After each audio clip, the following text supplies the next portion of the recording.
am Morgan E. Stone, though my family knows me only as Morgan Adams, the shadow in the gilded frame of our dynasty. At 32, I am the overlooked middle child of the Adams lineage, a name that echoes through Boston's elite circles like a whispered incantation of wealth and power. But beneath the polished veneer of our family's legacy lies a tangle of secrets, betrayals, and a darkness I've only begun to unravel.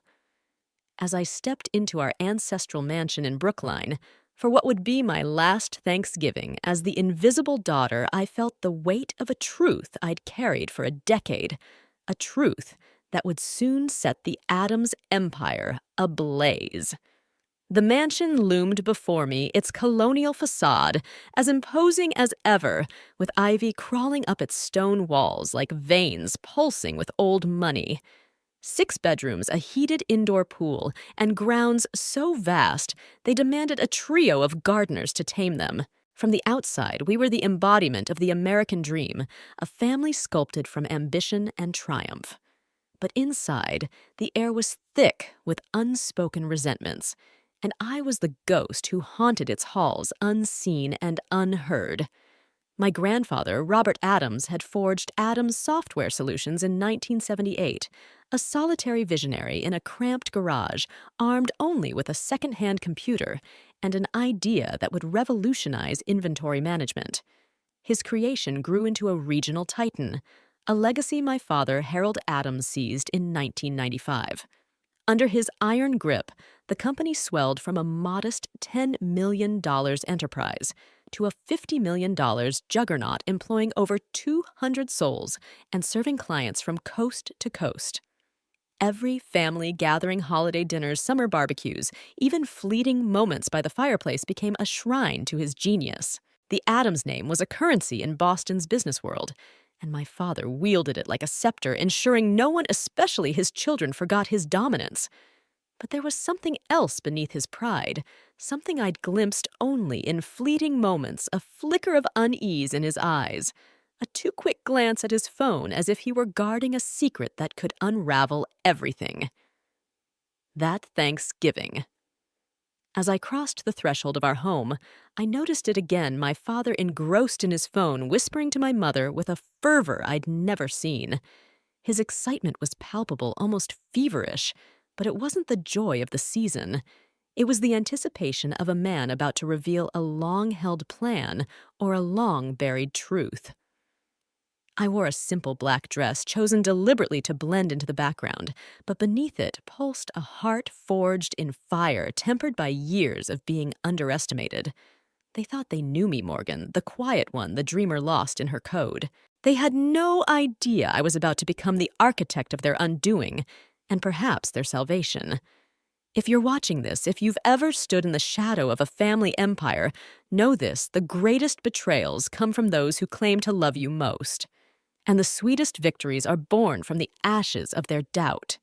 Drop a comment below, share your story, and subscribe to witness how I turned their dismissal into a legacy of my own. We were 3, the Adams heirs, each a fractured piece of a dynasty that gleamed on the surface but cracked under scrutiny. My older brother, Garrett, 38, was the crowned prince, anointed despite his lack of merit. He'd coasted through college with a communications degree, more interested in parties than profit margins. Yet my father handed him a vice president title the day after graduation. Garrett's days were spent on his yacht, or with a parade of fleeting girlfriends, his office chair more decorative than functional. Still, my father saw him as the heir, apparent the keeper of the Adams flame, blind to the embers of incompetence smoldering beneath. Then there was me, Morgan, perpetually caught in the middle, a cipher in a family that valued appearances over substance.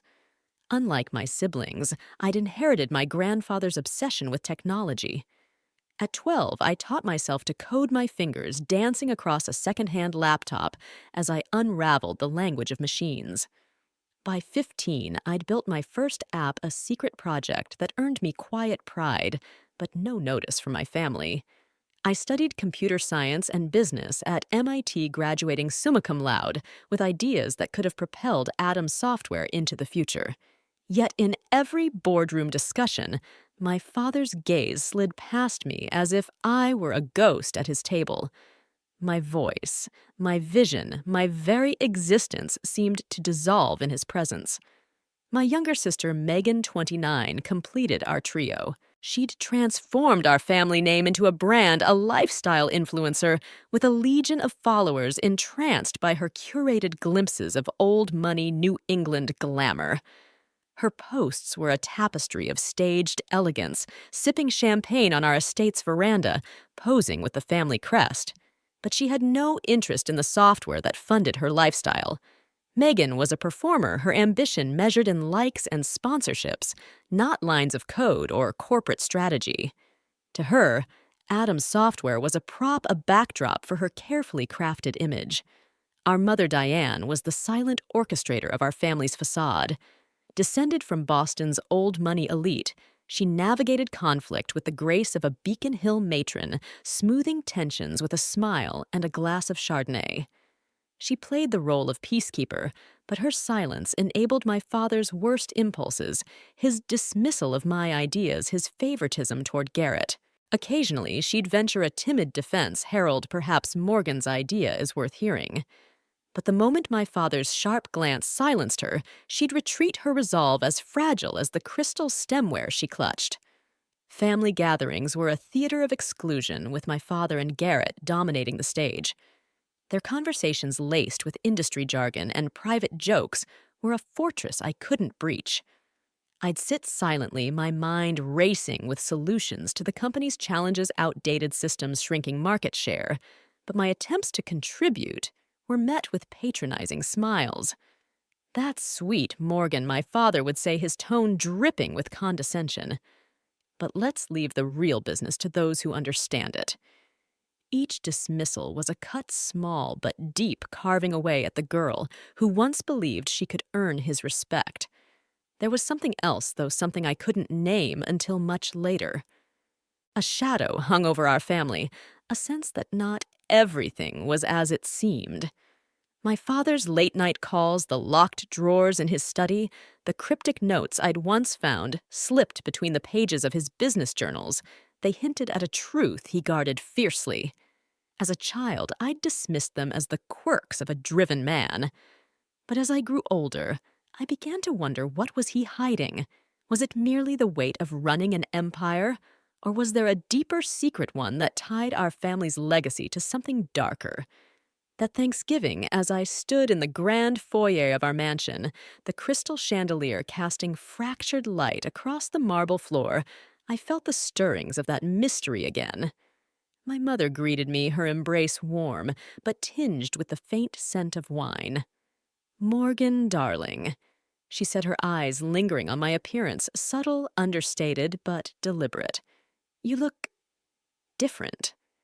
She couldn't place it, but I saw the flicker of curiosity, perhaps unease in her gaze. I smiled, deflecting.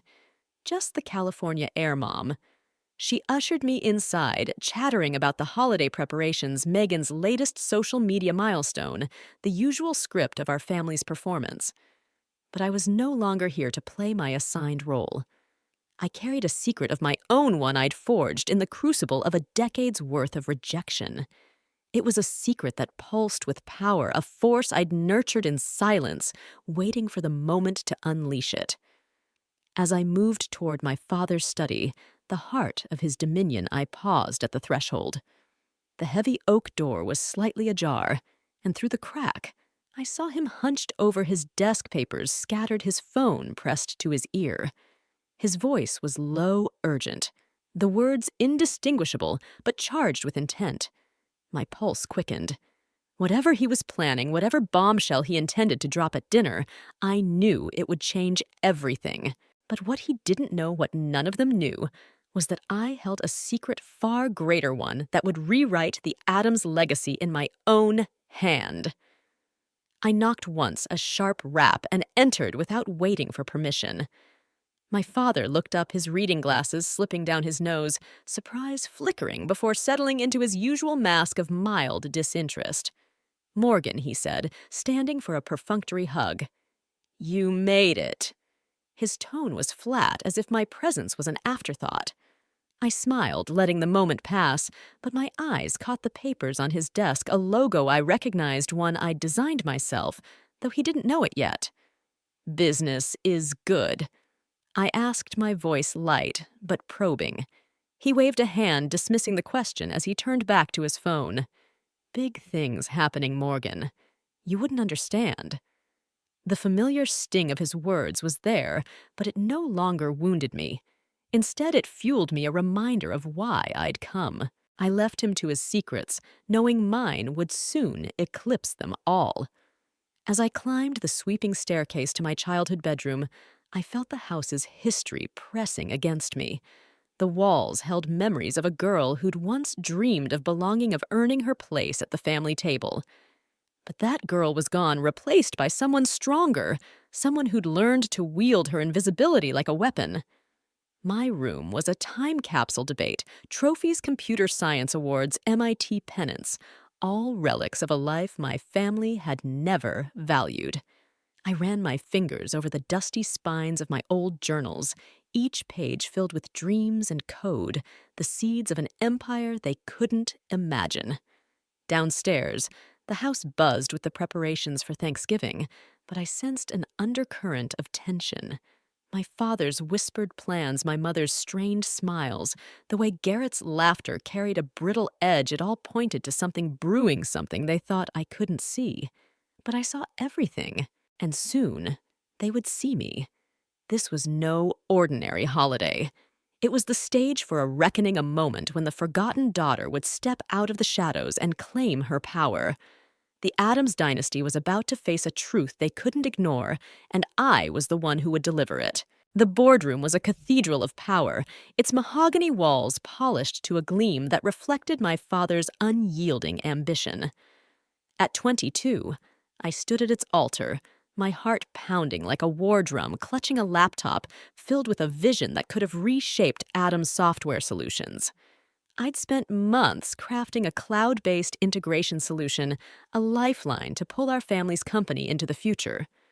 My proposal was meticulous market analysis, technical specifications, a roadmap to outpace competitors who were already circling like vultures. I believed foolishly that this was my moment to step out of the shadows and claim my place in the Addams legacy. But belief is a fragile thing, easily shattered by a single glance. As I connected my laptop to the projector, the board members, gray-haired men in tailored suits, my father's allies for decades, watched me with the detached curiosity one might afford a child reciting poetry. Their eyes held no expectation, only polite obligation. My father sat at the head of the table. His fingers steepled his expression unreadable. I began my presentation, my voice steady despite the tremor in my chest, explaining how my platform could modernize our outdated systems, streamline operations, and secure our market dominance for years to come. 10 minutes in, I was mid-sentence describing the scalability of the cloud architecture when my father's hand rose like a guillotine. "Enough, Morgan," he said, his voice sharp enough to slice through my words. He checked his watch, a deliberate gesture that felt like a slap. "This is all very creative, sweetheart, but it's impractical for a serious enterprise like ours." His smile was tight, a mask that didn't reach his eyes. "Our clients value stability, not experimental toys from a college girl's imagination." The room fell silent, save for the soft hum of the projector. The board members shifted uncomfortably, their gazes dropping to their notepads, avoiding the wreckage of my dignity. My father turned to them with an apologetic shrug, as if I were a minor inconvenience. "My daughter just graduated MIT, full of these academic ideas. Shall we move on to real business?" The humiliation was a living thing coiling around my heart, squeezing until I could barely breathe. I packed up my materials, my hands trembling, their chuckles echoing like distant thunder as they transitioned to discussions of profit margins and golf schedules. I was invisible again, reduced to a footnote in their world. But as I left that boardroom, something shifted inside me, a spark sharp and dangerous, igniting in the ashes of my shame. They thought they'd silenced me. but they'd only awakened something far more powerful. That night, alone in my childhood bedroom, I sat at my desk, the glow of my laptop casting shadows across the walls. My journals, filled with algorithms and dreams, lay open before me, a testament to the mind my family refused to see. I traced the lines of code I'd written at 15, the prototype of the app that had whispered of my potential. I thought of my grandfather Robert, who'd built this empire from nothing, his hands calloused from typing on a second-hand computer. He'd seen the world differently, just as I did. But my father had buried that legacy under layers of arrogance and favoritism, choosing Garrett's empty charm over my substance. As I stared at the screen, a memory surfaced unbidden and sharp. Years ago, I'd overheard my father in his study, his voice low and urgent, speaking to someone on the phone. "It's buried, Richard," he'd said. "No one will find it, not even her." At the time, I dismissed it as business talk, but now it lingered, a puzzle piece that didn't fit. What was buried? What secret did he guard so fiercely? And why did I feel in some unexplainable way that it was tied to me? The question gnawed at me, but it was the rejection in that boardroom that crystallized my resolve. I wouldn't beg for their approval anymore. I wouldn't wait for a seat at a table that was never meant for me. If my father couldn't see my worth, I'd build something so undeniable that even he would have to look up. I'd create an empire of my own, one that would eclipse the Adams name and force them to confront the daughter they'd dismissed. I made my decision in the quiet of that night, the house asleep around me, unaware of the storm I was about to unleash. I would leave Boston, leave the suffocating weight of the Adams legacy, and forge my own path. But I wouldn't just walk away. I'd return one day, not as their forgotten daughter, but as their reckoning. I packed a single suitcase, slipping away before dawn, leaving behind a note that said, only, "I'll be fine." My parents would think it a tantrum, a phase. They'd laugh, assuming I'd come crawling back when my savings ran dry. They had no idea what I was capable of.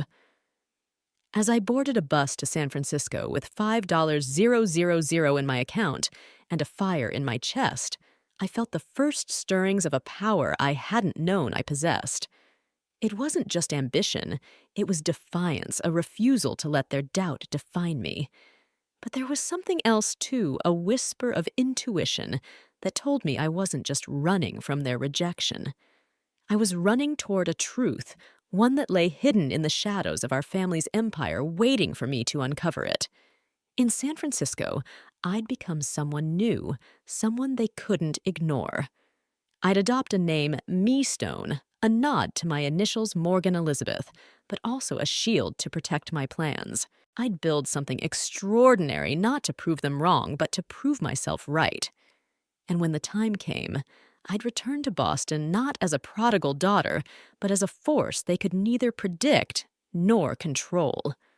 The journey ahead would be brutal, I knew. The city was a labyrinth of opportunity and peril, and I had no connections, no safety net. But I had my mind, my code, and a secret that burned brighter with every mile that separated me from Boston. Whatever my father was hiding, whatever truth he thought he'd buried, I'd find it. And when I did, I'd use it to rewrite our family story, not as a tale of his triumph, but of mine. San Francisco was a city of fog and ambition, a labyrinth where dreams either took flight or drowned in the cold embrace of the Pacific. I arrived with $5,000 in my pocket, a suitcase heavy with journals, and a fire in my chest that burned brighter than the betrayal I'd left behind in Boston. At 22, I was a ghost slipping through the cracks of a city that didn't know my name. But I wasn't Morgan Adams anymore, not the forgotten daughter, not the shadow in my father's boardroom. I was Me Stone, a name I'd chosen to shield my past and forge my future. It was a cipher, a promise, a weapon. The first years were a crucible. My studio apartment, tucked in a corner of the Mission District, where the walls thrummed with the city's pulse, cost nearly every cent I earned. I survived on ramen and black coffee, my days stretching into nights as I coded in the dim glow of a thrift store lamp. Entry-level programming jobs paid just enough to keep the lights on, but they were stepping stones, each one sharpening my skills and my resolve. I freelanced on the side, taking on small projects for startups too scrappy to afford the big firms. Every dollar I saved was a brick in the foundation of something greater, something that would make my family's dismissal feel like a distant, bitter dream. But there was something else driving me a whisper I couldn't shake. That memory from my childhood, my father's voice on the phone, it's buried, Richard. No one will find it. Not even her. The words haunted me, a puzzle with edges too sharp to grasp. Who was her? Was it me, or someone else tied to the Adams legacy? And what was buried, money secrets, or something darker I didn't know yet? But I felt its weight, a shadow that followed me across the country, urging me to build not just a company, but a key to unlock the truth. I founded Everest Holdings under my pseudonym, Me. Stone the initials a quiet nod to Morgan Elizabeth, but the name itself a declaration of independence. I started small crafting custom enterprise solutions for startups desperate to streamline their operations. Each project was a test, a chance to prove I could outthink and outbuild the competition. I worked 80-hour weeks, my world, narrowing to lines of code and the hum of my laptop. Sleep was a luxury I couldn't afford. Every moment I rested was a moment my father's voice echoed in my head, impractical, academic, not for a serious enterprise. By year 3, I had 10 employees and a modest office in Soma, a concrete box with exposed pipes and a view of the bay that felt like a promise. My breakthrough came unexpectedly born from the ashes of the proposal my father had dismissed. I'd refined my cloud-based integration platform, a system that bridged legacy systems with modern cloud architecture, a solution so seamless it felt like magic. It was the same idea I'd pitched at 22, but now it was sharper, more robust, a weapon forged in solitude. I named it Nexus, a quiet tribute to the connections I was building both in technology and in the life I was carving out. The platform caught the eye of a venture capital firm, their interest sparked by a demo I'd reluctantly agreed to give at a tech conference.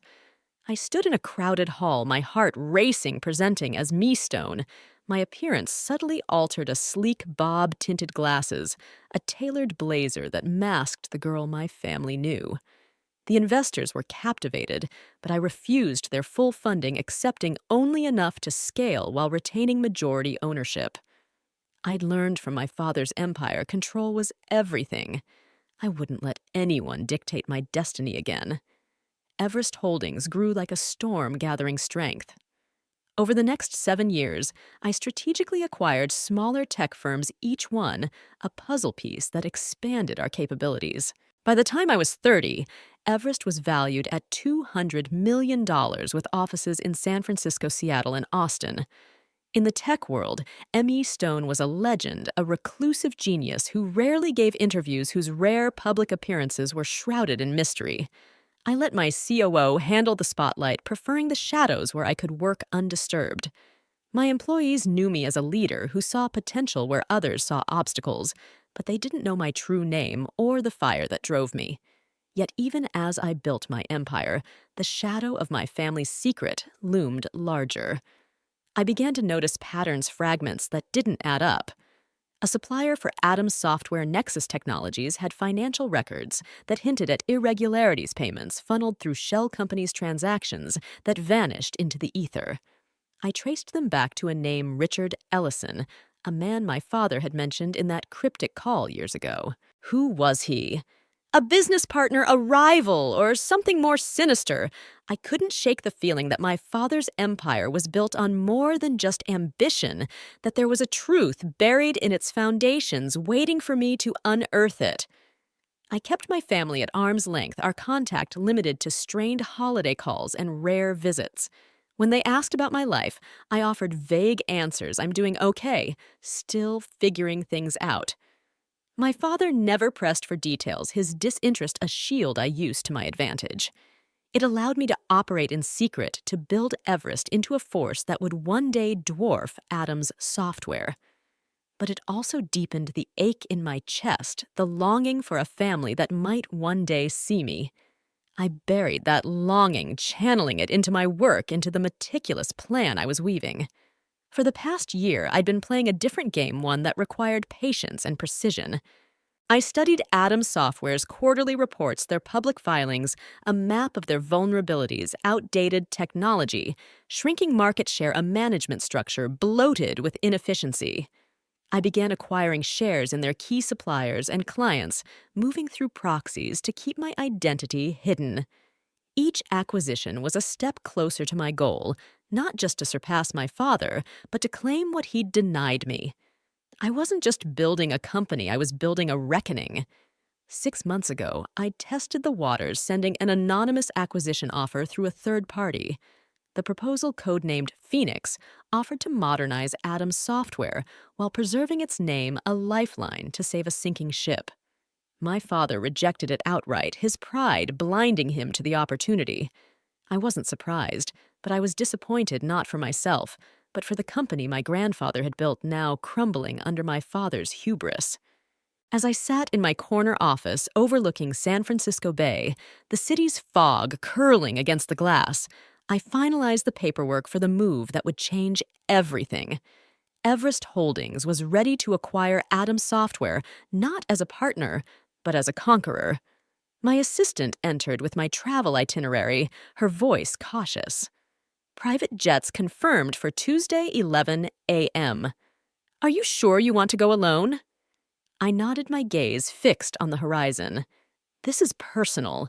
I need to see it through myself. After she left, my phone buzzed. It was Isabella, my best friend from those early hungry days when we shared a wall in neighboring studios. You're really doing this? She asked, her voice a mix of awe and concern. Facing them after everything. After that Christmas when your dad toasted Garrett's promotion while you sat there, your funding round ignored, the memories stung sharp and cold. That Christmas, my father had raised a glass to the future of Atom Software. His eyes locked on Garrett, who'd been too hungover to contribute to the morning's strategy meeting. I'd just closed a Series B funding round for Everest, a milestone that should have made headlines, but I'd said nothing, letting their dismissal fuel my resolve. This time's different, Izzy, I said, spinning in my chair to face the window. I need to see his face when it happens. She hesitated. What if there's more to this? You've always said there's something off about your dad's business. What if you're walking into something bigger than you expect? Her words echoed my own unease, that nagging sense of a buried truth. If there is, I said, my voice steady, I'll find it. And I'll use it. I spent the evening packing, choosing my wardrobe with Care Armani suits, a Chanel dress for Thanksgiving dinner, Louboutin heels, a Patek Philippe watch. Each piece was a signal, subtle but unmistakable, of the power I'd earned. For years, I'd downplayed my success around my family, letting them see the Morgan. They expected the quiet, unassuming daughter. Now, I wanted them to glimpse the truth, to feel the shift before I revealed it all. As I boarded the private jet, a luxury I rarely indulged, I reviewed the acquisition contract one last time. The irony wasn't lost on me. I'd once flown coach to Boston, crammed into middle seats, eating stale peanuts while building an empire. Now I was returning in style, carrying a secret that would rewrite our family's story. The jet hummed beneath me, carrying me toward a confrontation that had been brewing for a decade. I wasn't just going home to face my family. I was going to unearth the truth they'd buried and claim the legacy that was rightfully mine. The fog over San Francisco Bay was a mirror to my thoughts, dense, shifting, concealing truths just out of reach. From my corner office on the top floor of Everest Holdings, I watched the city pulse below a living map of ambition and secrets. 10 years had passed since I left Boston, a wounded girl with a suitcase and a spark of defiance. Now at 32, I was Me Stone, the enigmatic founder of a $200 million empire, and I was ready to return home not as the daughter they'd dismissed, but as the architect of their reckoning.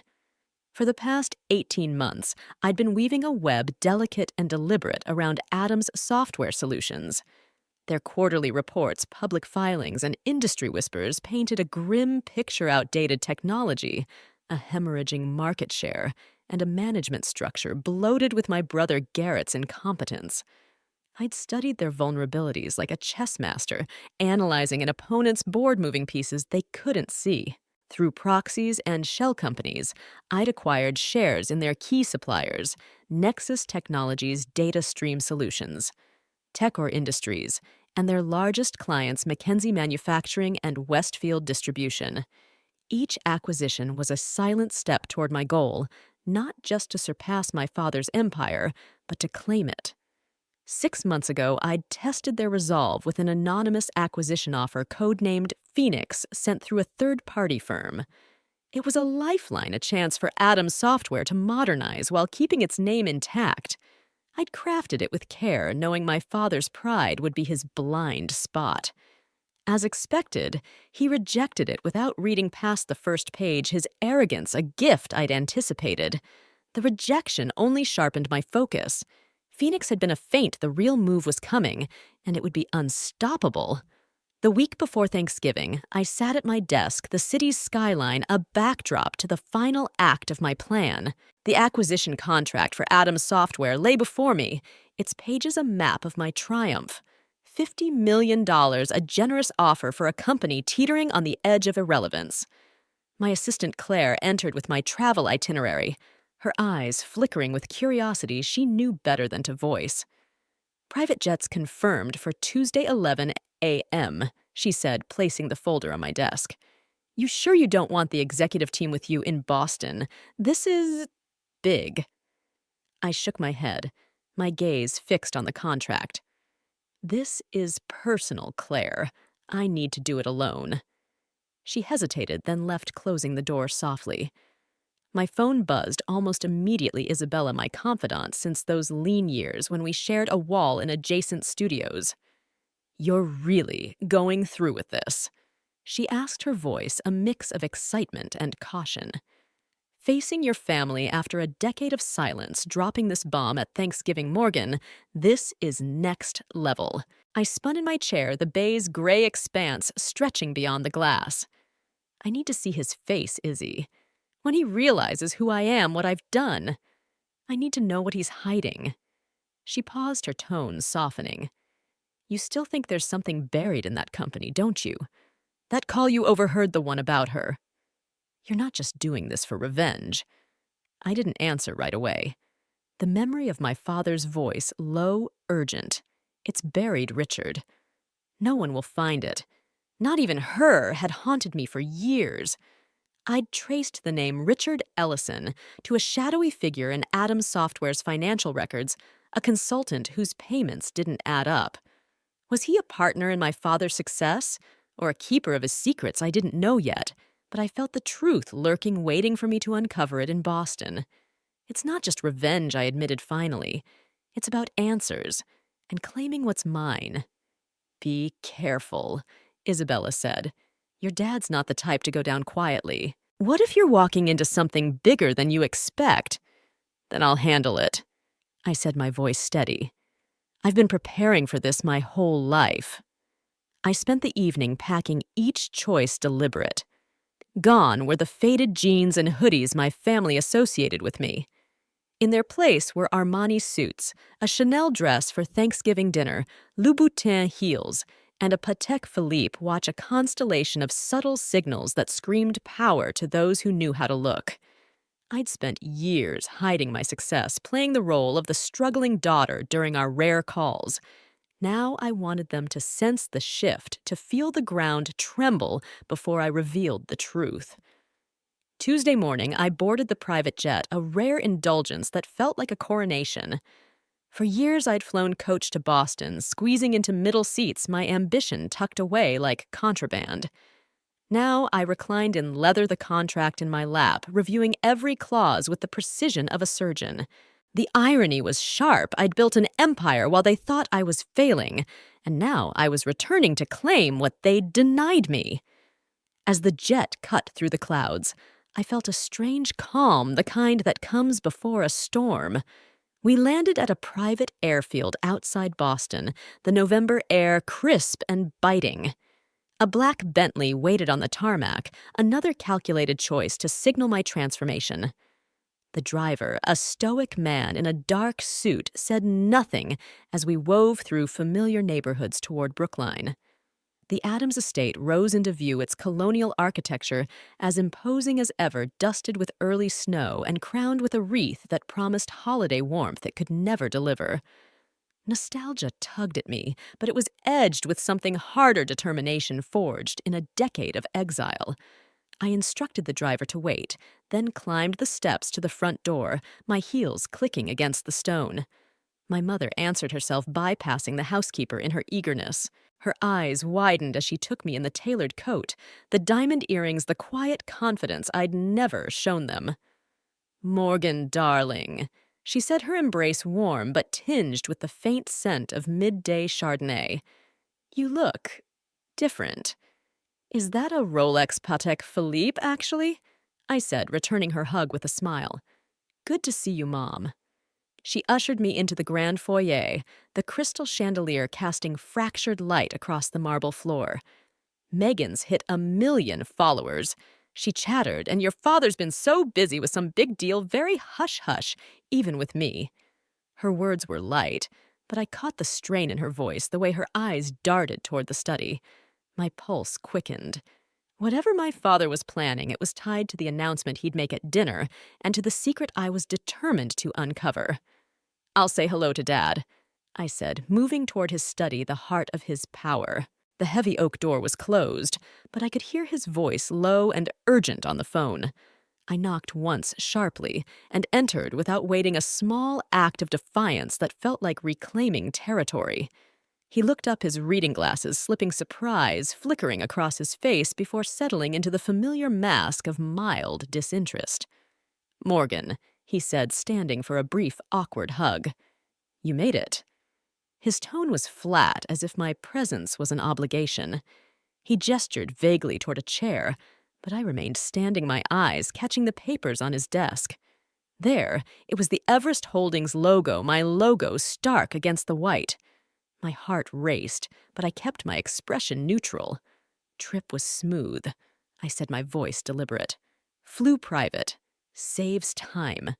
His brow furrowed, a flicker of confusion crossing his features. "Private? That's expensive." Before I could respond, his phone rang and he turned away with a curt, "Excuse me, this is important." I used the moment to glance at the papers again. Acquisition proposal, $50 million terms I dictated. He didn't know it was me. Not yet. "Sorry about that," he said, gathering the papers into a folder with a haste that betrayed his unease. "Big things happening at the company. You wouldn't understand." The dismissal was so familiar, it barely stung. "Of course, Dad," I said, my voice calm as I left the study. But inside, I was alight with anticipation.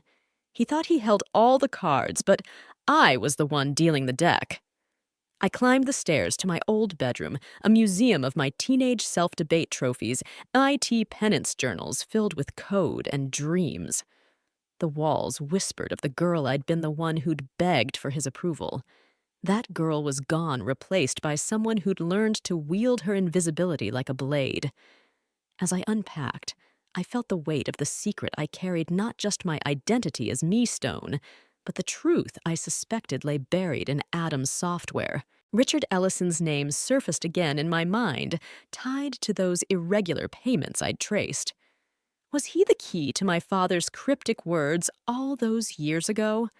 And why did I feel with every fiber of my being that the truth was waiting for me in that dining room tomorrow, ready to be unearthed alongside my triumph?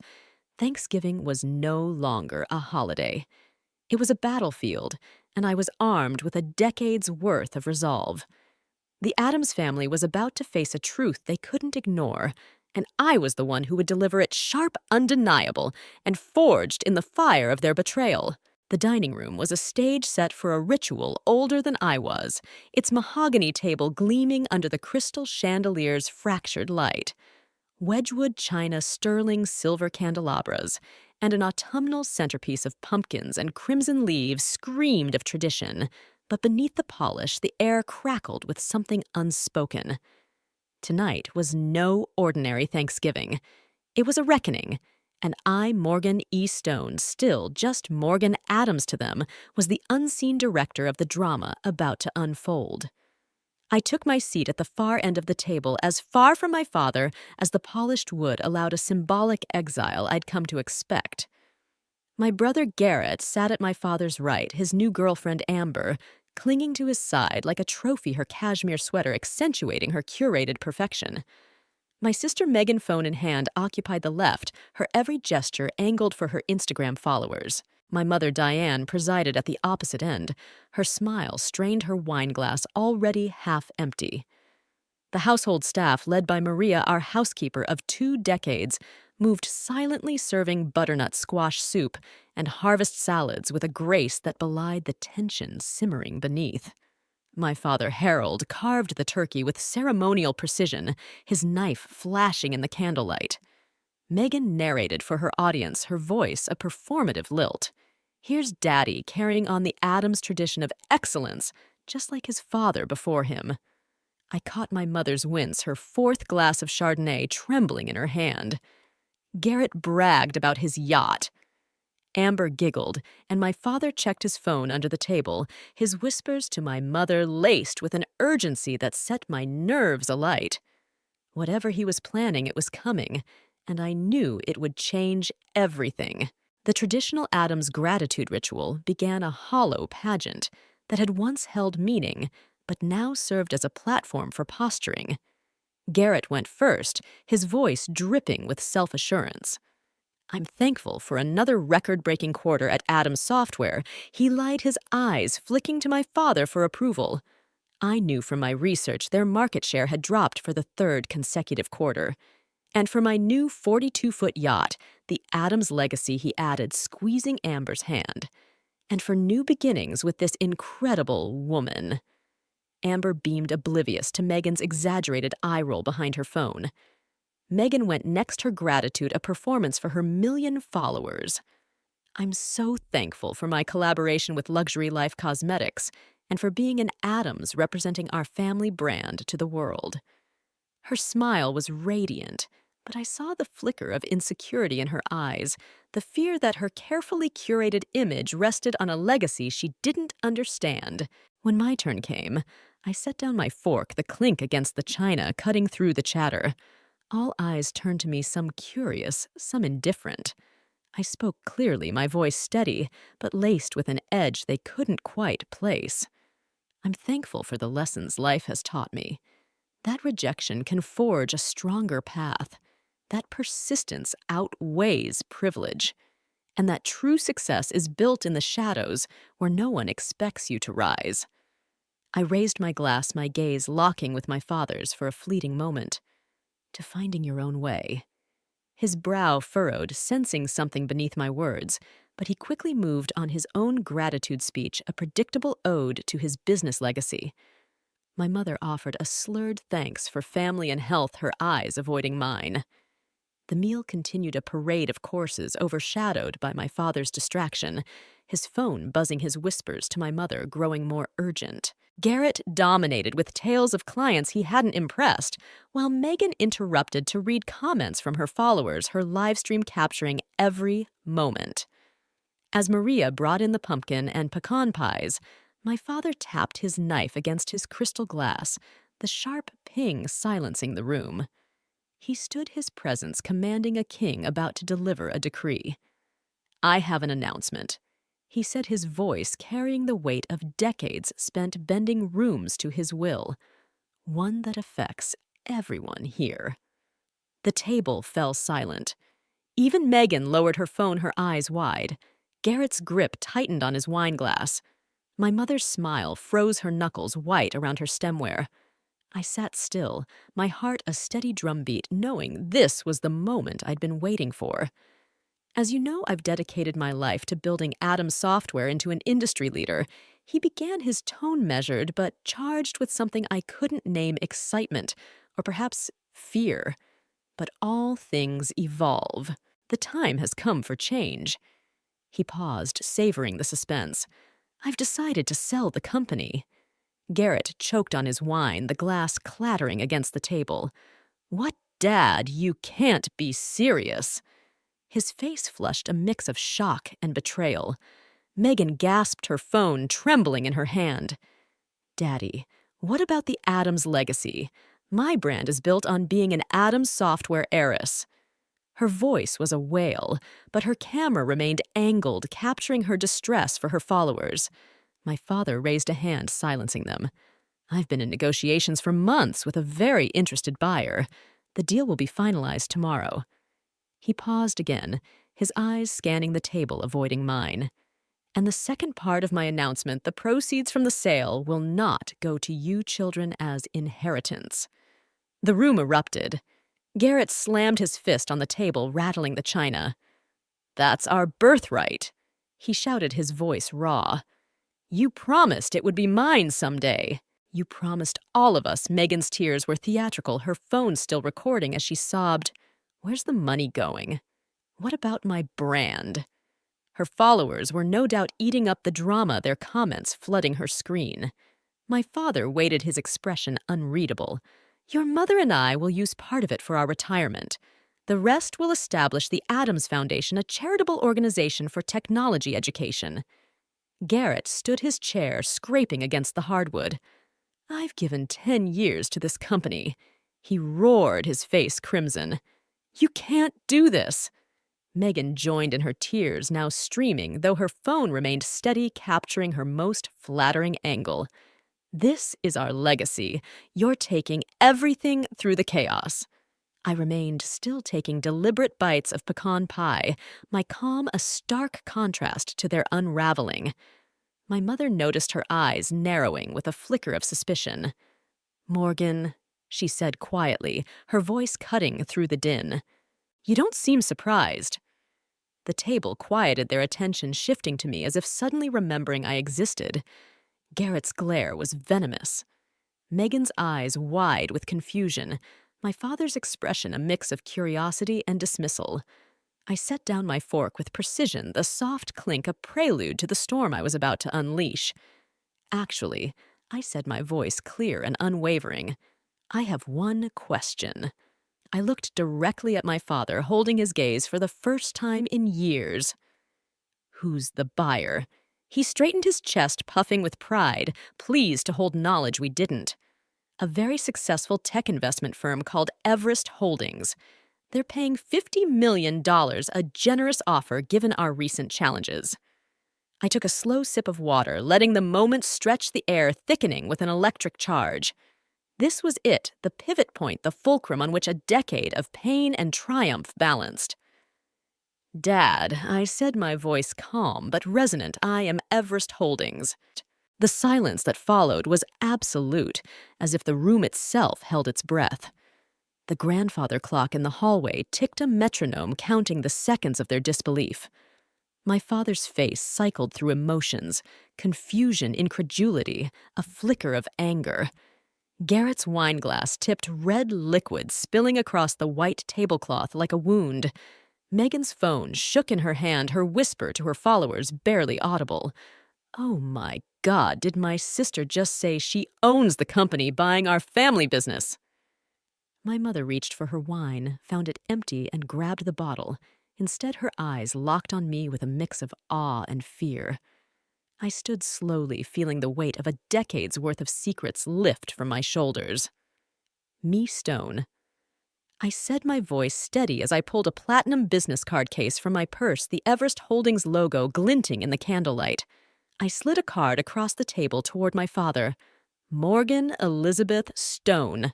That's the name I've used for the past 10 years while building Everest Holdings into a $200 million company. He snatched the card, staring at it as if it might burn him. This is preposterous. He sputtered, his voice fraying. Everest Holdings is run by Emmy Stone, a respected investor, not my daughter playing at startups in California. I smiled, a small, sharp thing. Actually, Dad, I'm Emmy Stone. I founded Everest Holdings after you humiliated me in your boardroom, dismissing my proposal as impractical. I built it from nothing while you thought I was failing. I turned to the table, addressing them all. Everest now owns controlling interests in Nexus Technologies' data stream solutions and Techer Industries, your three largest suppliers. We've also acquired majority stakes in McKinsey Manufacturing and Westfield Distribution, your biggest clients. The Adams software acquisition is the final piece of a plan I've been executing for 18 months. Garrett leapt to his feet, knocking over his chair. You've been spying on us. He accused, his voice trembling with rage. That's corporate espionage. No, Garrett. I said, my tone even. It's called due diligence. Everything I learned came from public financial reports, industry analysis, and legal channels. Your company's weaknesses were an open book, outdated technology, a 22% market share loss in 3 years management practices stuck in the last century. My father's face darkened, his hands clenching the table's edge. How dare you? He began, but I cut him off, my voice slicing through his. I tried to help you first, I said, stepping closer, my presence filling the room. 6 months ago, Everest sent an anonymous partnership proposal, codename Phoenix. It would have saved Adams Software, kept your name intact, provided the capital and upgrades you needed. You rejected it without reading past the first page. I paused, letting the truth sink in. Your pride made this inevitable. His eyes widened, a flash of recognition. The Phoenix proposal. That was you. I nodded. I gave you a chance to accept help without knowing it came from me. You couldn't see past your own ego. Garrett's voice was a growl. So you've been plotting against your own family, stealing our company. Not stealing. I corrected, my calm unshaken. Purchasing legally for $50 million more than its current market value. And let's be clear, this stopped being a family business the day you made it obvious only one child would ever matter. I looked at Garrett, then my father, despite that child's complete lack of qualifications. Megan lowered her phone, her tears real now, her voice small. So, you're our boss now. Technically. Yes, I said. Though the management structure will be restructured entirely. My father stood his chair, scraping loudly. This deal is off, he declared, his voice trembling with fury. I won't sell my company to my own daughter as part of some revenge scheme. I shook my head, my voice gentle but firm. The contracts are signed Dad. The board approved the sale. The press release goes out tomorrow at 9 a.m. Eastern. Legally, Everest Holdings owns Adams Software. I'll fight this, he threatened, but his eyes betrayed uncertainty, a crack in his armor. My lawyers. Your lawyers vetted the deal. I interrupted softly. They told you it was the best offer you'd get. What will you tell them now, that you're upset because the brilliant CEO you negotiated with is your daughter? My mother spoke, her voice slurred but piercing. All these years, Morgan. You were building this while we thought... She trailed off, her hand trembling around the wine bottle. While you thought I was failing, I finished for her. Yes, exactly. My father slammed his hand on the table, the sound echoing like a gunshot. You have a choice, Morgan. You can be my daughter, or you can be the one who took my company. You can't be both. The ultimatum hung in the air, heavy and predictable, a final attempt to control me. 10 years ago, it would have broken me. Now it only clarified what I'd always known. You're wrong, Dad, I said quietly, my voice carrying the weight of a decade's resolve. I am both. I always have been. You just refused to see it. Megan's sobs broke the silence, mascara streaking her cheeks. What happens to us? Our trust funds, our positions, that depends. I said, my tone honest but unyielding, on whether you want to work for the company or just claim its benefits. Garrett pointed at me, his finger trembling. You planned this for Thanksgiving, didn't you, to humiliate us in front of everyone? I planned it for Thanksgiving because I knew you'd all be here, I corrected. And because 10 years ago at this table, You announced Garrett's promotion to vice president despite his lack of qualifications, while telling me my MIT degree and 3 years of coding weren't enough for an entry-level role. I turned to my father, my voice soft, but cutting. It wasn't my ideas or my work ethic that disqualified me. It was my gender. The truth silenced the room. Even Garrett looked away, discomfort flickering across his face. My father's jaw tightened, but he said nothing. "This conversation is over," he declared, finally storming from the room. The slam of his study door echoed through the house, a final punctuation to the chaos. My mother rose unsteadily. "I should check on him," she murmured, but she paused by my chair, her eyes searching mine. "Are you really worth $200 million?" I nodded. And all those times I said I couldn't afford to come home for Christmas, I was building an empire. She touched my shoulder, her expression unreadable, then followed my father. The dining room emptied, leaving the cold remnants of our Thanksgiving feast, burned out candles, half-eaten pie, a family fractured by truth. I sat alone, the weight of my victory settling over me, but it was tinged with something else. A hollow ache and the persistent whisper of that buried secret. What was my father hiding? And why did I feel in the wake of my triumph that the real battle was just beginning? The dining room was a battlefield strewn with the wreckage of our Thanksgiving feast, cold turkey, guttering candles, and the shattered illusions of the Addams legacy. My revelation hung in the air like smoke, thick and suffocating, as my family scattered in the wake of my truth. I, Morgan E. Stone, was the architect of Everest Holdings, the force that had just claimed their empire. But the victory was bittersweet, laced with the persistent whisper of a secret I hadn't yet uncovered. My father's words from years ago, "It's buried, Richard. No one will find it."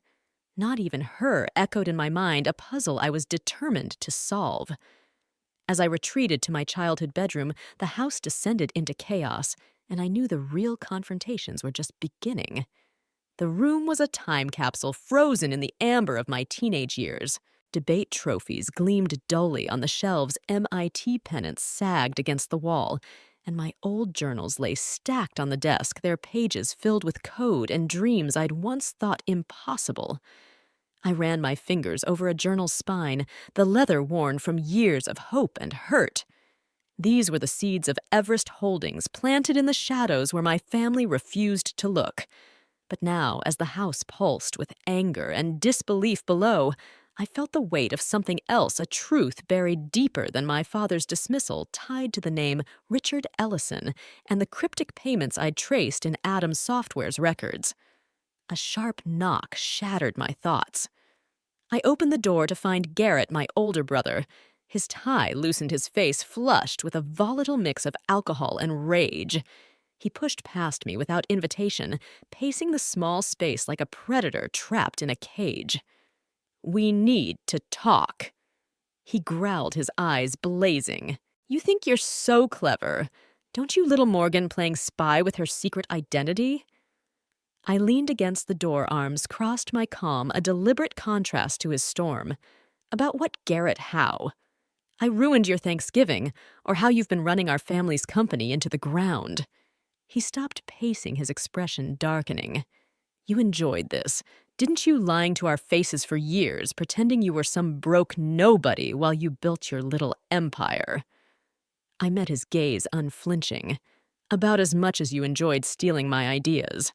Remember Christmas 6 years ago, I suggested moving Addams Software to cloud-based solutions.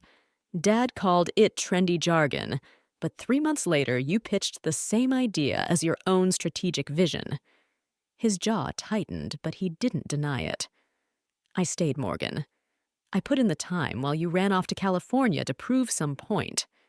Time, I raised an eyebrow, my voice steady but sharp. "You mean the time you spent charging client dinners to strip clubs on the company card, or napping in your corner office between hangovers?" I stepped closer, my words ablade. "You didn't stay to build Garrett. You stayed to leech." His face contorted with fury. "You don't know what you're talking about." I brought in the Westfield account. No, I brought in Westfield. I said, my voice low and lethal. As me, Stone, I reached out to their CTO recommended Atom software as part of my acquisition strategy. I've been auditing the company for a year, Garrett, including the financial records you thought were secure on the local server. The color drained from his face, his bravado crumbling. What are you saying? I know about the $300,000 you embezzled. I said, my tone even but unyielding. Fake vendor accounts, phantom consulting fees funneled to your offshore account. I have transaction records, account numbers, IP logs showing the entries came from your office computer on days you were the only one in the building. He took a step toward me, his hands clenching into fists. You can't prove that, I said, holding his gaze. But I'm not pursuing criminal charges yet. That would hurt the company during the transition. Don't test me, Garrett. You're my brother, but I'll hold you accountable. You'd destroy your own family. He whispered, his voice cracking. I'd save the company from a thief who happens to be related to me, I corrected. There's a difference. We stood in tense silence, the air thick with the weight of his betrayal and my resolve. Finally, he turned, yanking open the door. This isn't over. He warned, his voice hollow. It is, I said to his retreating back. You just don't see it yet. The door had barely closed when another knock came, softer but insistent. Megan stood there, her makeup freshly touched up, though tear tracks still lingered on her cheeks. She slipped inside, perching on my bed with a boldness that was pure Megan. So you're a secret millionaire, she said without preamble, her eyes glinting with calculation. That's kind of badass, sis. I couldn't help but laugh, the sound sharp in the quiet room. 5 minutes ago, you were crying about losing your heiress status. She shrugged, examining her manicure. I'm adaptable. It's how I survive as an influencer. She looked up, her gaze sharp. Think of the content we could create together. My sister, the tech mogul, my followers would lose it. Is that why you're here, Megan, to pitch a collaboration? I asked, leaning against the desk, my tone neutral but probing. More like a mutual arrangement, she said, smoothing her dress. You need a media presence to humanize your company, and I need a connection to real success, not just posing with luxury brands. My skills are valuable, Morgan, whether you respect them or not. I studied her, surprised by the parallel she drew. She'd built her brand from nothing, just as I had, though our methods were worlds apart. You want to be the face of an enterprise software platform? I asked, a hint of amusement in my voice. For the lifestyle market, she wrinkled her nose. God, no. Coding's boring and meetings make me want to die. But I could be a brand ambassador, make Everest relatable to younger audiences. The naked ambition in her proposal was so quintessentially Megan that I almost admired it. I'll think about it, I said finally, but not tonight. She nodded, satisfied with the concession. Just so you know, I posted about a major family business shakeup, no specifics. My engagement's through the roof. She paused at the door, her expression softening. For what it's worth, I'm proud of you, even if it screws up my brand. After she left, I sat at my desk, powering up my laptop to check the press release scheduled for 9 a.m. A gentle knock interrupted me. I expected Maria with tea, but it was my mother, her dinner dress replaced with a cashmere sweater and slacks, her usual Boston matron armor set aside.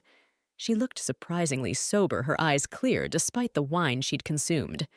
Your father's locked himself in his study with a bottle of scotch and the company bylaws, she said, settling into the window seat where she used to read me stories as a child. He's convinced there's a loophole to stop the sale. There isn't, I said simply. His lawyers confirmed it. She nodded, her gaze drifting around the room. I kept everything as you left it. I thought you'd come back once you got this rebellion out of your system. It was never a rebellion, Mom. I said, my voice soft but firm. It was a life, a career, a $200 million company. She shook her head, a faint smile touching her lips. My little girl building an empire in secret while we thought you were struggling. Her eyes welled with tears. I knew you were special, Morgan. Even when you were little, the way your mind worked solving puzzles, writing code. I saw it, but I didn't know how to help you in a family like ours with a man like your father.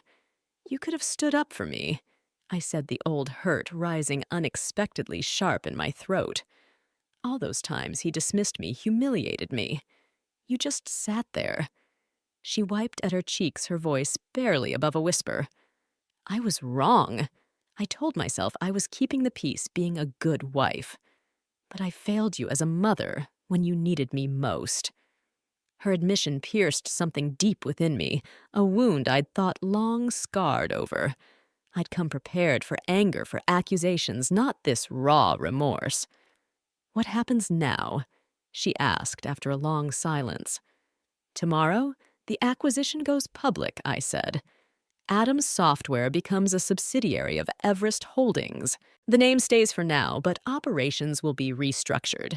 Dad and Garrett will be offered advisory roles, no real authority, mostly for appearances during the transition. And you? She asked, her gaze searching. Will you come back to Boston? I shook my head. I'll stay in San Francisco. A new management team will run things here. She nodded, understanding what I didn't say, that I'd outgrown this house, this dynamic, this version of myself. Your father may never forgive you, she warned softly. I know, I said. But this isn't about forgiveness. It's about being seen.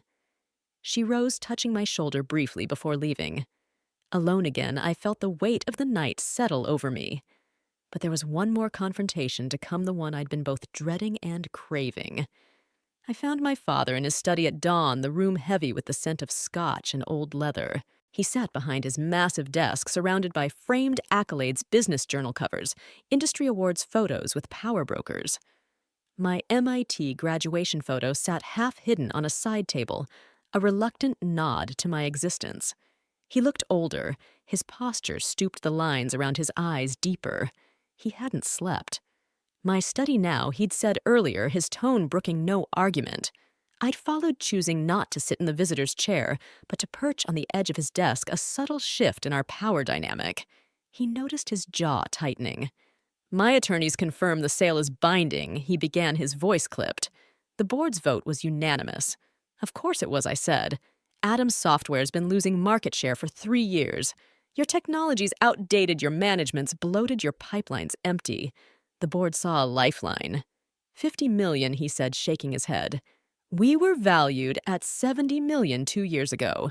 You were overvalued, I corrected. And I offered more than any other buyer would. Most would have stripped the assets and erased the Adams name. His eyes narrowed. Is that your plan?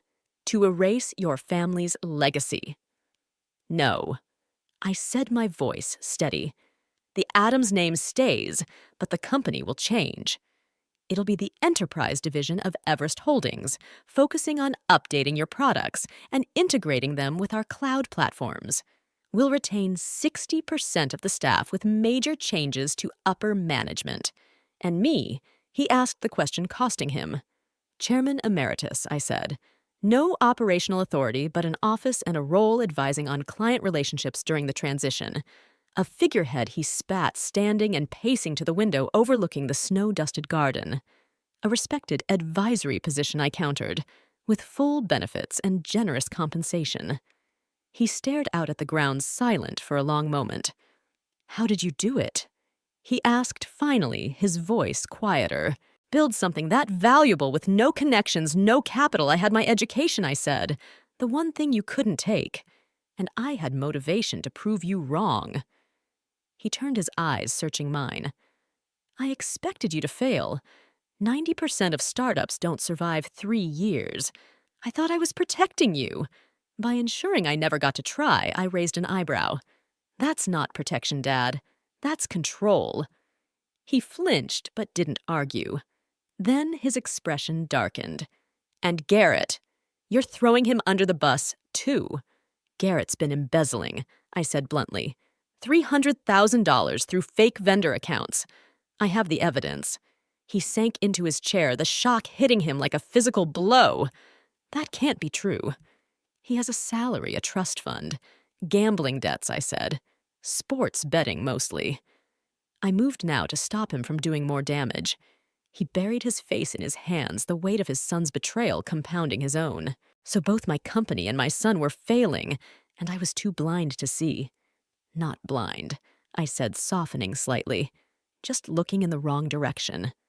A silence stretched between us, heavy with decades of misunderstanding. Then he spoke, his voice different, curious, almost vulnerable. How did you do it, really? No Adam's name, no investors. How I hesitated, then answered, sensing a rare sincerity. I started small freelance coding, then a proprietary platform that solved a problem every enterprise faces, connecting old systems to the cloud. It was the proposal you dismissed when I was 22. He blinked, recognition dawning. The middleware solution. I nodded. I refined it, lived on ramen in a studio apartment, reinvested every profit, built a team who believed in the vision.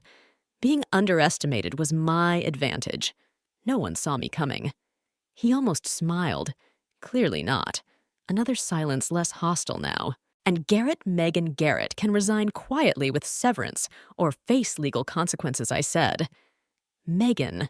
She made a case to be a brand ambassador. Her social media skills could work for our consumer division. He looked surprised. You'd keep them involved. This was never about destroying the family, I said. It was about claiming my place in it. He extended his hand across the desk, a gesture I hadn't expected. Chairman Emeritus, then. I took his hand, our first professional agreement as equals. Welcome to Everest Holdings, Dad. As I left the study, the first light of dawn filtered through the windows, illuminating the house in a way that felt almost hopeful. But the shadow of Richard Ellison lingered, a name tied to secrets I hadn't yet uncovered. Whatever my father was hiding, I was closer to it now, and I wouldn't stop until I knew the truth. The dawn after Thanksgiving broke over the Adams estate. Like a quiet promise, the snow-dusted gardens bathed in a soft, golden light that felt at odds with the chaos of the night before. My revelation as Me Stone, the architect of Everest Holdings and the new owner of Adams Software Solutions, had fractured the family's carefully curated facade. But as I stood at my bedroom window watching the first rays touch the frost, I felt a shift within me, not just triumph, but a fragile hope that something broken could be mended. The shadow of my father's secret tied to the name Richard Ellison, and those cryptic payments still lingered, but I was closer to the truth now. This morning, I wasn't just a conqueror. I was a daughter seeking answers, and perhaps a path to reconciliation. 6 months later, the world had changed both for the Adams family and for the empire I'd claimed. Adams Software Solutions was now Adams Everest Technologies, a subsidiary of my $200 million company headquartered in San Francisco, but with a revitalized presence in Boston. I'd returned to California, leaving a new management team to oversee operations, but the transition was smoother than I'd dared hope. The press release announcing the acquisition had made waves not just for the $50 million deal, but for the story behind it, the overlooked daughter who'd built an empire in secret, only to return and reclaim her family's legacy. Tech blogs called me a modern-day prodigy. Forbes ran a feature titled "The Ghost Who Conquered the Rise of Me Stone." I let the headlines do the talking, focusing instead on the work and the mystery that still gnawed at me. The restructuring was swift but deliberate. I'd replaced 40% of the senior management, including Garrett's allies, with innovators from Everest Holdings who shared my vision for modernization. The Adams name remained a nod to my grandfather's legacy, but the company's outdated systems were overhauled, integrated with my Nexus platform to create a seamless, cloud-based enterprise solution. Clients like McKinsey Manufacturing and Westfield Distribution, whose stakes I'd quietly acquired, signed new contracts drawn by the promise of cutting-edge technology and stability. The staff, initially wary of the takeover, warmed to the changes as bonuses increased, and layoffs were kept to a minimum. The company was no longer a sinking ship. It was a phoenix rising under my command. But the family, my family, was another matter. The wounds of betrayal, both theirs and mine, couldn't be healed with contracts or press releases. I'd spent a decade building walls to protect myself from their dismissal. Now I had to decide whether to lower them to see if something new could grow in the space between us. Garrett. A new path. Garrett was the first to face the consequences of his actions. After our confrontation in my bedroom, where I'd laid bare his $300,000 embezzlement, he disappeared into the city for 2 days, leaving Amber behind to fend off paparazzi drawn by Megan's live-streamed drama. When he returned, he found me in the dining room reviewing transition plans with my COO via video call. His bravado was gone, replaced by a haggard look that spoke of sleepless nights and too much whiskey. "I need to talk," he said, his voice low, his eyes avoiding mine as he stood in the doorway. I ended the call, gesturing to a chair. "Sit." He did his hands, fidgeting with a napkin left from the night before. "You meant it about the evidence?" he asked, his voice barely above a whisper. I nodded, sliding a tablet across the table. On it were screenshots of bank transfers, vendor invoices, and IP logs tying him to the fake accounts. "It's airtight, Garrett. The SEC would have a field day." See, he stared at the screen, his shoulders sagging. I didn't mean for it to go that far. It started with one-bet sports, mostly. I thought I could win it back, cover the losses before anyone noticed. "You used company money to fund your gambling." I said, my tone firm, but not cruel. "You betrayed the family, the employees, everyone who trusted you." He flinched, but didn't argue. "What now? You turn me in." I leaned back, studying him. For years, I'd seen him as the golden son, the one who stole my place. But now he was just a man who'd gambled and lost literally and figuratively. "I don't want to destroy you, Garrett. You're my brother. But you can't stay in management." "What's the alternative?" he asked, his voice raw. "Resign quietly," I said. "You'll get severance enough to start over. Enroll in an MBA program, learn the business for real this time. If you prove yourself, there's a place for you at Adams Everest Technologies, not as a figurehead, but as someone who earns it." He laughed bitterly. "You think I can start over at 38? I started over at 22 with $5,000 and no one believing in me," I said. "You have more than that. The question is whether you'll try." He left without a word, but a week later, his resignation letter arrived at my San Francisco office. He'd enrolled in an MBA program at Boston University, specializing in technology management. 6 months later, he was interning at Adams Everest Technologies under my new CTO, starting at the bottom, but showing a work ethic I'd never seen in him before. He wasn't the brother I'd resented anymore. He was a man finding his own path, however late. Megan, a surprising ally. Megan, true to form, saw opportunity in chaos. After our late-night talk, she'd pivoted from tears to strategy, bombarding me with emails about brand synergy and leveraging her platform. At first, I dismissed it as another attempt to ride my coattails, but her persistence and her surprising insight changed my mind. During a video call from my San Francisco office, she pitched a campaign to make Adams Everest Technologies a household name, targeting younger audiences with a focus on accessibility and innovation. "You're a tech genius, Morgan." She said, her face filling my screen, her energy undimmed by the 3,000 miles between us. But most people don't care about cloud integration. They care about stories. Let me tell yours. I was skeptical, but her mock-up for a social media campaign featuring me as the ghost who rose, blending my story with the company's rebirth, was compelling. She'd even incorporated my grandfather's legacy, framing Adams Everest Technologies as a family dream reimagined. Against my better judgment, I agreed to a trial run. The results were staggering. Her campaign doubled our consumer division's engagement, drawing interest from younger startups and retail clients. Megan became our brand ambassador, her 1 million followers now touting our products alongside her curated lifestyle. She wasn't just a face, she was a partner, her skills complementing mine in ways I hadn't anticipated.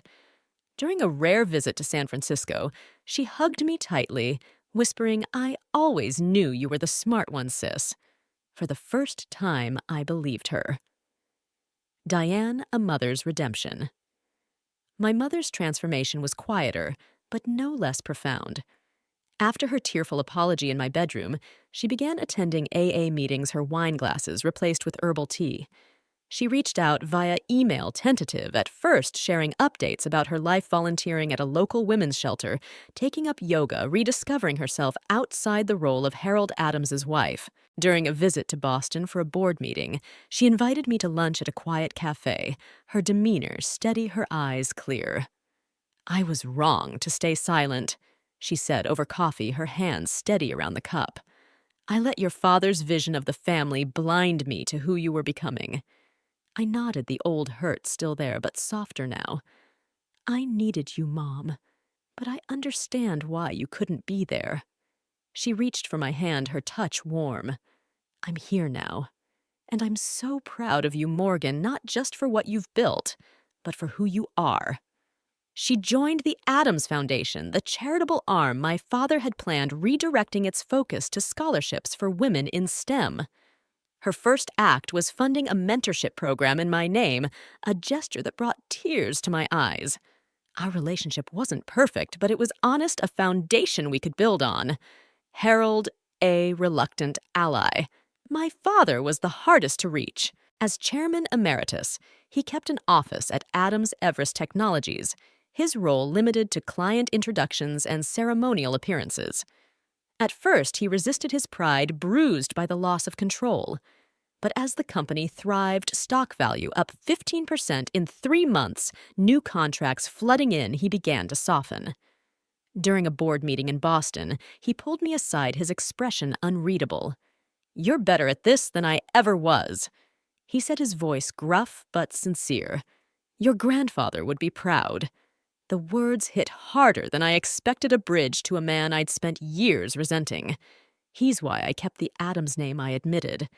I wanted to honor what he started, even if it meant fighting you to do it. He nodded, a rare vulnerability in his eyes. "I underestimated you, Morgan. That was my mistake. It wasn't an apology, not fully, but it was enough. Our relationship became one of cautious respect built on shared history and a mutual love for the company." He never mentioned Richard Ellison, but I hadn't forgotten. I hired a forensic accountant to dig deeper into the financial irregularities, and a month ago they found something, a series of payments to Ellison's consulting firm dated back to the year my grandfather died. The records hinted at a hidden partnership, one my father had buried to protect the company's image. I wasn't ready to confront him yet, but I would when the time was right. The family. A new Thanksgiving. The following Thanksgiving was different, simpler, truer. We gathered at a rented beach house in Cape Cod, the grand Brookline estate, too heavy with old memories. The table was smaller, the meal prepared by us, instead of staff roast chicken, instead of turkey homemade pies, instead of catered desserts. Garrett brought his course syllabus, eager to discuss his MBA progress. Megan posted a single photo, no live stream, captioned "Family First." My mother led the gratitude ritual, her voice steady as she thanked us for second chances. My father raised a glass to new beginnings, his eyes lingering on me with something like pride. I spoke last, my voice soft but clear. "I'm thankful for resilience," I said. "For the chance to rebuild what was broken, not just in business, but here with all of you. And for the truth, even when it's hard to face." The mystery of Richard Ellison remained a shadow I'd chase another day. For now, I let myself rest in this moment, a family not fully healed, but trying. I'd come to Boston seeking revenge, but I'd found something better, a legacy I'd reshaped, and a family I'd begun to reclaim. I stood on the balcony of my San Francisco penthouse, the city's fog curling below like a living secret, the Golden Gate Bridge, a faint silhouette in the distance. 6 months had passed since I'd reshaped the Adams legacy, transforming Adams Software into Adams Everest Technologies and my family into something closer to whole. The victory was mine, but it wasn't just about claiming power. It was about uncovering who I was beneath the pain of their dismissal. I'd built an empire as me Stone, not to erase the daughter I'd been, but to prove she was enough. Yet the shadow of Richard Ellison lingered, a puzzle piece I hadn't fully placed. The forensic accountant's findings, those cryptic payments tied to my grandfather's death, hinted at a truth my father still guarded. I wasn't done digging, but for now I let it rest, trusting the answers would come when the time was right. This story wasn't over, but it had reached a pause, a moment to breathe and reflect. To those watching, to anyone who's ever felt invisible in their own story, know this: the people who underestimate you are the architects of your strength. Their doubt is the forge where your resolve is tempered. I was the forgotten daughter dismissed as a dreamer, but I built a $200 million empire in the shadows they cast. You can too. Your worth isn't defined by their approval. It's carved from your persistence, your courage, your refusal to stay small. But triumph alone isn't enough. I learned that revenge doesn't heal the wounds of betrayal, it only deepens them. Healing comes from truth, facing it, speaking it, and offering second chances even to those who hurt you. My family isn't perfect, but we're trying, and that's a victory greater than any acquisition. So find your truth, chase it, and when you rise, lift others with you. I'm still unraveling the secrets my father buried, still searching for what lies beneath the Adams legacy. But for now, I'm content, stronger seen, and surrounded by a family learning to see me too. If you've been overlooked, if you've carried a dream no one believed in, share your story below. Let's build a community of ghosts who rise, of dreamers who conquer. Hit that like button, subscribe, and tell the world how you turned their doubt into your destiny. The fog may hide the path, but you are the light that burns through it.